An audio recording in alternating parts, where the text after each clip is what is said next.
Perkembangan terkini penyidikan kasus dugaan suap pengadaan barang dan jasa di Basarnas akan dilaporkan jurnalis Kompas TV Dian Silitonga di Gedung KPK Jakarta. Dian, buntut dari kisruh penanganan kasus korupsi di Basarnas, Direktur Penyidikan KPK Brigjen Asep Guntur sempat menyatakan akan mengajukan pengunduran diri. Lalu bagaimana komentar dari pimpinan KPK soal pengunduran diri dari Brigjen Asep Guntur ini?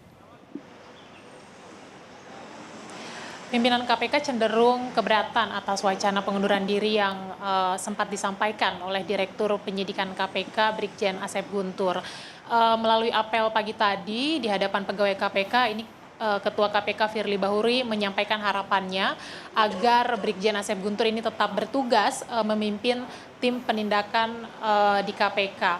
Seperti yang kita tahu bahwa pasca konferensi pers yang dilakukan oleh Wakil Ketua KPK Johanis Tanak bersama dengan sejumlah perwira TNI militer beberapa hari yang lalu, yang Johanis Tanak menyampaikan permohonan maaf kepada TNI karena telah menetapkan 2 anggota militernya sebagai tersangka, bahkan juga menyampaikan bahwa tim penyelidiknya hilaf atas penetapan tersangka tersebut. Setelah itulah kemudian Brigjen Asep Guntur menyampaikan permohonan pengunduran diri kepada pimpinan KPK melalui pesan singkat. Nah, memang informasi yang kami terima hari ini rencananya surat pengunduran diri Asep Guntur ini akan diserahkan kepada pimpinan KPK. Tetapi memang belum diketahui pasti apakah surat resmi pengunduran diri Asep Guntur sudah betul-betul diterima oleh pimpinan KPK atau belum per hari ini, dan bagaimana juga respon dari pimpinan KPK atas wacana pengunduran diri Asep Guntur. Nah, sebenarnya pengunduran diri Brigjen Asep Guntur selaku Direktur Penyidikan ini tidak diharapkan, Juno, karena sesungguhnya justru yang dipertanyakan oleh masyarakat adalah pernyataan dari Wakil Ketua Johanis Tanak yang menyebutkan ada kekilafan tim penyelidik dalam hal mentersangkakan 2 anggota militer dalam kasus dugaan suap di lingkungan Basarnas. Karena dalam suatu penanganan kasus, tim penyelidik ini tidak bekerja sendiri, pimpinan KPK punya andil penuh dalam setiap kasus, termasuk ketika menetapkan seseorang menjadi tersangka. Kemudian juga seperti yang kita tahu bahwa KPK memiliki preseden penanganan kasus tindak pidana korupsi yang melibatkan anggota militer aktif. Waktu itu kita ingat ada kasus Bakamla tahun 2016, dan kemudian KPK juga memiliki landasan hukum yang jelas, yakni pasal 42 Undang-Undang KPK yang menyebutkan bahwa KPK berperan sebagai koordinator dalam hal menangani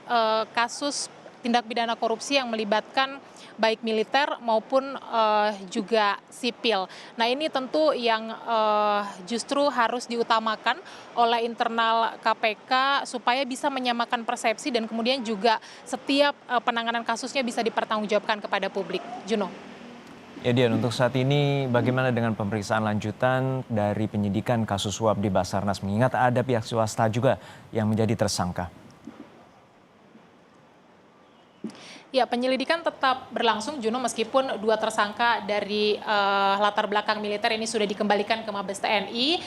KPK saat ini fokus menangani 3 tersangka lainnya yang berlatar belakang sipil, dan pagi hari ini salah satu tersangka atas nama Mulsu Nadi Gunawan yang merupakan komisaris utama PT Multigrafika Cipta Sejati ini mendatangi Gedung Merah Putih KPK didampingi oleh penasihat hukumnya Junifer Girsang, menyerahkan diri, dan kemudian juga tadi langsung dilakukan pemeriksaan oleh penyidik KPK.